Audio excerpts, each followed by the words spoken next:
We've been talking about the Okemos School District's efforts to change its mascot for several months, and now the choices are narrowed down to 4. But who are the people discussing that change? Well, I'm going to introduce you to a couple, and they're younger than you might think.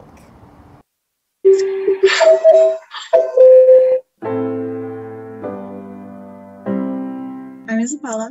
I'm in 9th grade. My name is Nate. I'm a sophomore. Hello, I'm Brianna. I'm part of the student committee. I am in 11th grade. I'm in 9th grade, and I'm really excited to be here. These 4 Okemos High School students are part of a big change for the school district. I'm really excited about the whole mascot change and the process. They're part of the student mascot committee made up of 4 students from each grade. The most amazing things about being in education is watching kids rise to the challenge when you give them a challenge. And each student has a reason why they chose to be a part of the committee. I'm always looking for ways to bring people together and just to better the world around us. Like Isabella and her heritage. I'm of Native American heritage, and it's a huge part of my family and of the community. Or Sanit and her school involvement. The one I love the most is probably marching band, and the mascot is used in our cheers and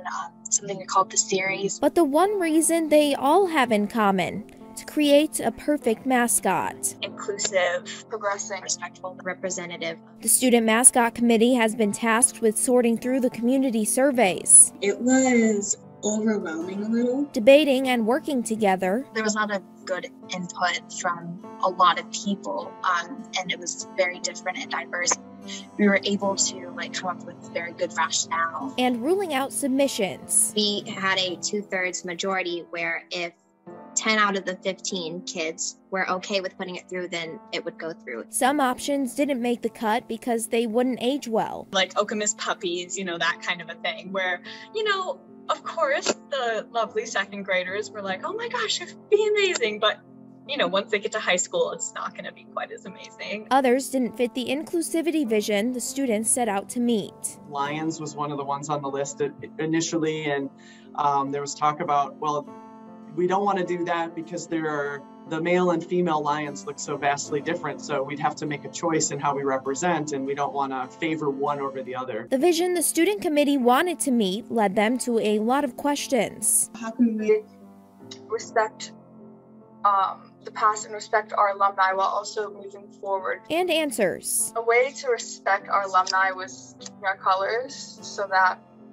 they could still have that kind of sense of attachment with our mascot. The decision has been narrowed down to 4 choices, which will be ranked by 3rd through 12th graders. Teachers had talking points and had some discussions with their students around what is a mascot and a nickname and why is it important to a school and community. And sorted through by the mascot committee. We'll look at the data and then we'll ask ourselves, do we think that this is something that's representative of all community, of the whole community? But whatever the final decision may be, as time progresses, we can make traditions around it. We can make chants, football games, whatever, we can use it. We can make memories, and it will feel like Okemos. These 4 students take pride in the work they put in. Very, very proud of us. Creating a change in the school's history. We see Native American mascots everywhere, and it's not okay.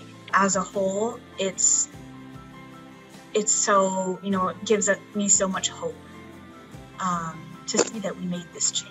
That will live on long after they graduate. It's just about those next steps. And, now that we've kind of solved the problems, we can just keep making this community a better place.